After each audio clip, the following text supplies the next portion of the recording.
As a passenger, I don't know if he had a heart attack or a stroke, whatever it was. Not good. We had to go back to Manila, and unfortunately that passenger didn't make it. So we were back in Manila for, I think, 7 or 8 hours. Couldn't leave the plane.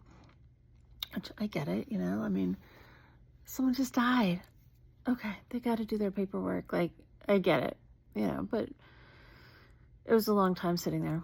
So flew into Nagoya, and we were waiting and we were waiting and we were waiting. Of course, we had that massive delay. And after a couple of hours waiting, they're like, yeah, you're not going to fly out tonight, but we will put you up in a hotel. Like, oh my gosh, you're kidding me.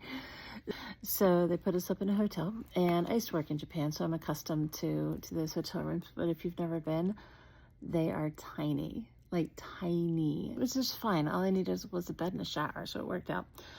But it had just been such a rough flight, and you know, I was just feeling sad. I really wanted to be home. I was terribly sad for that family who had just lost somebody that they loved, and you know, frustrated with all the delays and stuff. Got to this hotel room, and you know how in the United States generally you'll have like the Gideons have left their Bibles in a bunch of the hotel rooms. Well, in Japan, I came across the teachings of the Buddha. But, you know, it's interesting. Inside the front of it says, you know, this book was donated by the Society for the Promotion of Buddhism, you know, and I'm like, okay, I mean, I guess it's the equivalent. And the book's pretty cool. It's written on the left-hand side in English, on the right-hand side in Japanese. And when I was in this hotel room, you know, I mean, a little bit feeling sorry for myself, I'll be real. I opened it to a random page, and I couldn't tell you what page it was, and I just started reading, and I'm like, okay, like this is exactly what I needed to read at this exact moment. And it's just so interesting when you need something, how it can sometimes just show up.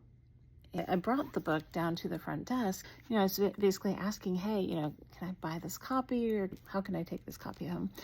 And the front desk lady she insisted, presento, please take it. It's a gift, you know. I'm like, what? Like, okay, like, thank you. Again, it was exactly what I needed at that time. And this was, I actually wrote in the front of it. It was a gift from the Toyoko Inn from Nagoya in Japan, September 22nd, 2007.